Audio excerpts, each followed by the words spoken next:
Trump's Saudi embrace and the Khashoggi murder. President Trump welcomed Saudi Crown Prince Mohammed bin Salman to the White House with military bands, jet flyover, talk of F-35 sales, nuclear cooperation, and promises of a huge investment. When asked about U.S. intelligence findings, the Crown Prince ordered the murder of journalist Jamal Khashoggi. Trump snapped at reporters and said things happen. Okay, here's the reality. Jamal Khashoggi walked into the Saudi consulate in Istanbul on October 2nd, 2018. Paperwork so he could marry his fiancée. He never walked out. Turkish intelligence obtained audio of his confrontation with a Saudi hit team and the sounds of his killing. Specifically, he was hacked to death with a saw. He was murdered and cut up in little pieces. His remains have never been recovered. A declassified U.S. intelligence report concluded that the Crown Prince approved the operation.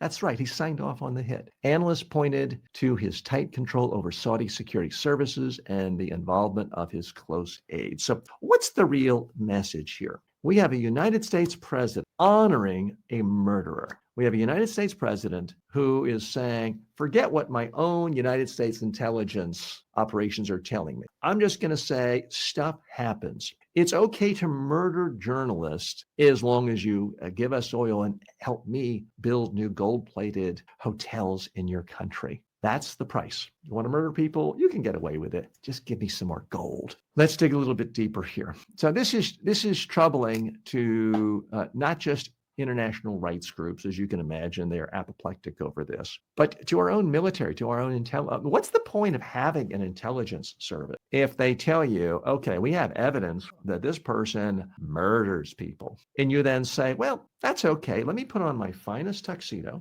Let me invite all my buddies like Elon Musk and Ronaldo and other fancy, wealthy, famous people to the White House. And let me toast and just have a big, big party for this murderer. Hey, he wants to do business with me. He wants to occasionally agree with me on foreign policy issues. And he'll help me get richer and let me build hotels in his country. That's what's happened here. And if you think this is normal, well, it may become the new norm, but it's never happened before in the history of the United States. Am I saying the United States has never greeted a foreign leader who had some questionable baggage? No, I'm not saying that. Are there perfect leaders out there? No, but there should be some line. And until recently, one of the lines was, you can't take a hacksaw and chop up a journalist you don't like because they wrote things you don't like and kill them and get away with it. And yet now you can. It seems like you can murder journalists and